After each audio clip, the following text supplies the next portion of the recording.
Assalamualaikum warahmatullahi wabarakatuh. Perkenalkan, nama saya Irwan Akbar Ali dari kelas A dengan nomor induk mahasiswa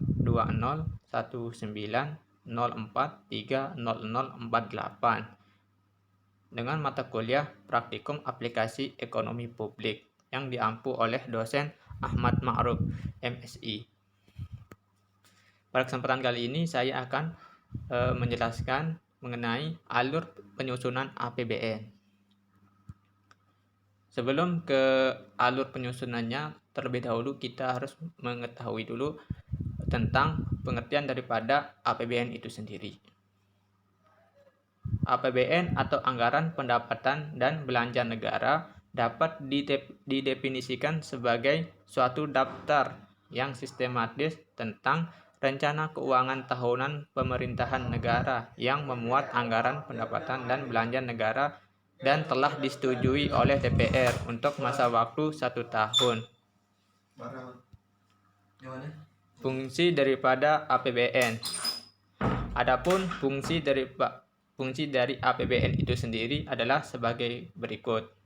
Yang pertama, fungsi perencanaan. APBN dapat menjadi pedoman bagi negara dalam merencanakan kegiatan di tahun tersebut. Jika perencanaan pembelanjaan sudah ada, pemerintahan bisa menambah rencana yang mendukung pembelanjaan tersebut. Contohnya itu persiapan untuk mendukung pembangunan proyek pembangunan waduk senilai sekian miliar. Terus fungsi yang kedua yaitu adalah fungsi pengawasan. Fungsi ini adalah anggaran negara harus menjadi pedoman dalam menilai apakah kegiatan pemerintah sudah diselenggarakan sesuai dengan ketentuan yang ditetapkan. Dengan begitu, rakyat mudah menilai suatu sudah benar atau tidak sesuai dengan APBN. Terus yang ketiga adalah fungsi alokasi. Fungsi ini adalah fungsi yang menyediakan barang publik atau public good provision. Dalam rincian APBN terdapat penjelasan sumber pendapatan dan pendistribusiannya. Uangnya dari mana dan didistribusikan kemana gitu. Terus fungsi yang keempat, fungsi distribusi. Fungsi distribusi adalah fungsi APBN sebagai wadah untuk memperbaiki distribusi pendapatan. Terus yang kelima, fungsi stabilisasi.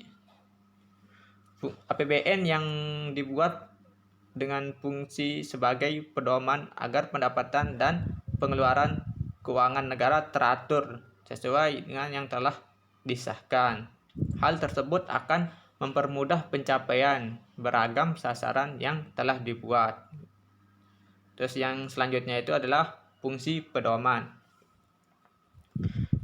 Fungsi pedoman ini berarti untuk menyeimbangkan berbagai pos agar semua kepentingan dapat terlaksana dengan baik. Selanjutnya,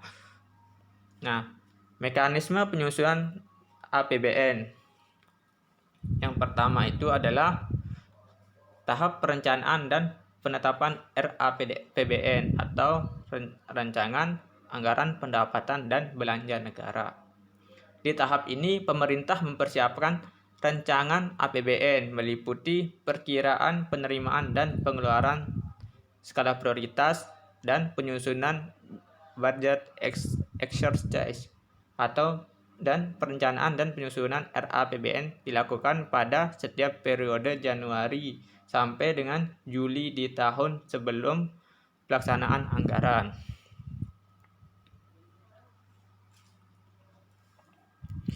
Perencanaan dilakukan oleh kementerian atau lembaga yang menghasilkan rencana kerja pemerintah atau RKP yang mengacu pada asumsi dasar ekonomi makro.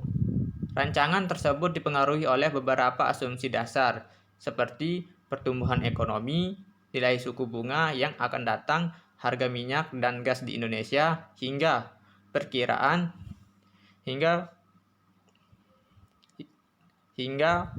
inflasi dan nilai tukar rupiah. Terus yang kedua itu adalah tahap pengajuan. pembahasan dan penetapan APBN. RAPBN yang telah ditetapkan kemudian diajukan untuk melalui proses pembahasan oleh Menteri Keuangan, Panitia Anggaran DPR, dan mempertimbangkan masukan dari DPD. Hasil dari pembahasan RAPBN akan menjadi UU APBN yang memuat satuan anggaran. Satuan anggaran merupakan dokumen yang berisi pedoman alokasi dana setiap departemen atau lembaga, sektor, subsektor, program, dan berbagai macam proyek. Pembahasan dan penetapan APBN idealnya berlangsung selama bulan Agustus sampai dengan Oktober pada tahun sebelum pelaksanaan anggaran. Jangka waktu penetapan APBN tidak boleh lebih dari 2 bulan sebelum tahun anggaran dilaksanakan. Terus yang ketiga, tahap pengawasan pelaksanaan APBN. Pelaksanaan APBN selama Januari sampai dengan Desember di tahun anggaran berjalan. Dalam anggaran belanja negara harus berdasar pada prinsip hemat dan efisien, efektif, terarah dan terkendali sesuai rencana, serta mengutamakan penggunaan produk dalam negeri. Pelaksanaan APBN akan diawasi pengawas fungsional dari eksternal maupun internal di pemerintahan. Terus yang keempat itu adalah tahap pertanggungjawaban pelaksanaan APBN. Sebelum tahun anggaran APBN berakhir, Kementerian Keuangan atau Kemenku diharuskan membuat laporan pertanggungjawaban pelaksanaan APBN. Laporan pertanggungjawaban pelaksanaan harus disampaikan pemerintah kepada DPR selambat-lambatnya 6 bulan usai tahun anggaran berakhir. Presiden harus menyampaikan RUU pertanggungjawaban pelaksanaan APBN kepada DPR yang isinya berupa laporan keuangan yang telah diperiksa Badan Pemeriksa Keuangan atau BPK. Laporan keuangan itu meliputi laporan realisasi APBN, neraca, laporan arus kas, catatan atas laporan keuangan yang dilampiri dengan laporan keuangan perusahaan, milik negara, dan badan lainnya. Ya, mungkin sekian dari saya. Kurang lebihnya mohon maaf. Assalamualaikum warahmatullahi wabarakatuh.